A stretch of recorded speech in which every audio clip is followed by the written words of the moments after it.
Why do you think your mom converted to Judaism? My mother came from a Protestant family, and religion was an important part of her family when she was young. And when she started to work, she met someone at the office that asked her to go with her. She was Jewish, by the way, this young woman. And she asked my mother to go with her to a synagogue to listen to Rabbi Prince, who was a very famous rabbi at that time. By the way, Rabbi Prince did wind up in the United States after the war.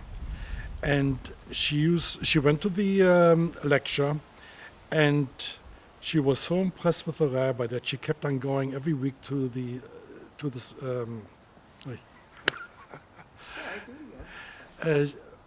She went every week to listen to Rabbi Prince, and she was inspired by the rabbi, and she finally decided after a year or two to start the conversion process. Did you keep in touch with the store owner? I personally don't remember the store owner. I know there was a store owner, and I know that he must have been about 35 or 40 years old, but I really never knew the man, and I have no idea what happened to him. Because after the war, there were many people killed. Many of the German people were killed in the city. And to be honest with you, I was only 7 years old, and I really didn't think about the store owner that much, and there was never any discussion afterwards about the store owner. I have no idea whether he survived or whatever happened to him. I don't even know whether he was married or had a family. I have no idea. Did the part of your family who were Nazis know you were Jewish? If so, how did they react to this? My mother's family members knew we were Jewish, and they reacted by not helping us at all. They all lived within city limits, but would not give us food or shelter, except for my one aunt and uncle that lived in the suburbs of Berlin on a farm. When you were at your aunt and uncle's farm, did you feel safe? I would say yes. I usually felt very safe there because we were able to go outside and play.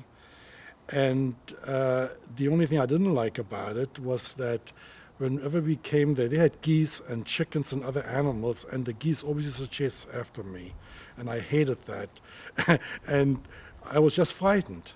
But otherwise, I felt very safe. And we also many times went out into the potato fields in the fall after the harvest, and we were able to dig up potatoes that were left, that were missed by the other people that picked there.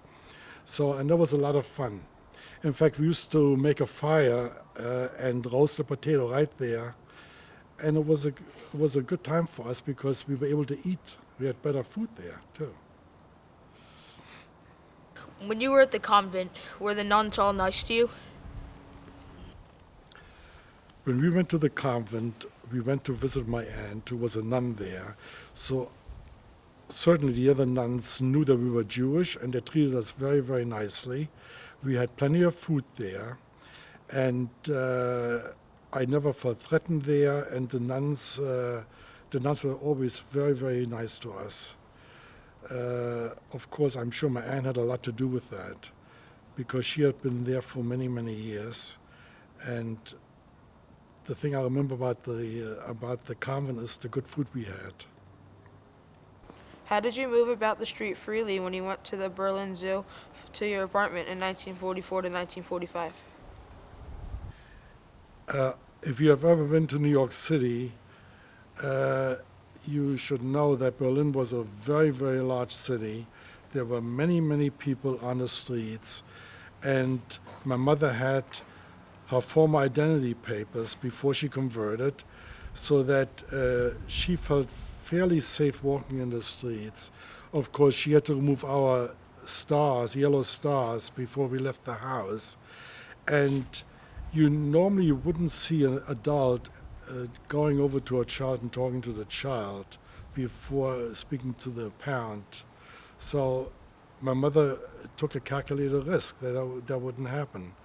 And there was some luck involved too, because you would never know if there were agents on the street or whether people were at the train station stopping everyone for identity cards.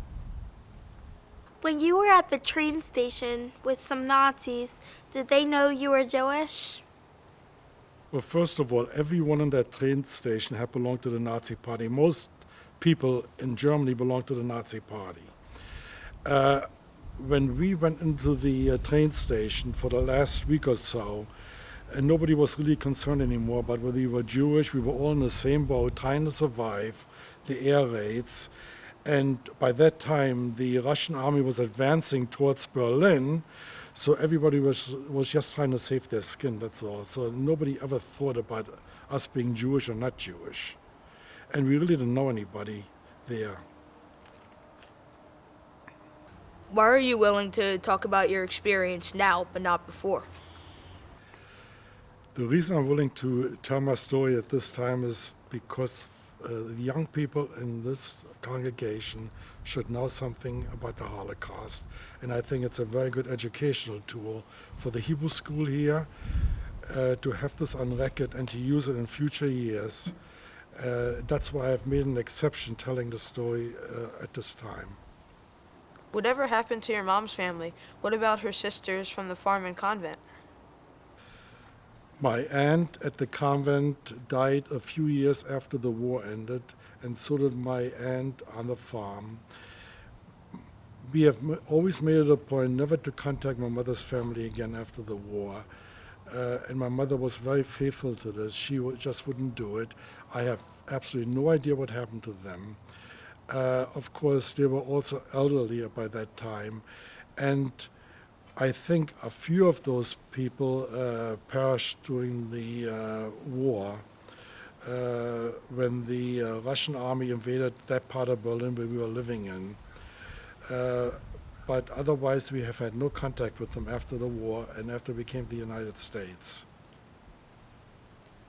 How did the Holocaust affect the ways you raised your children?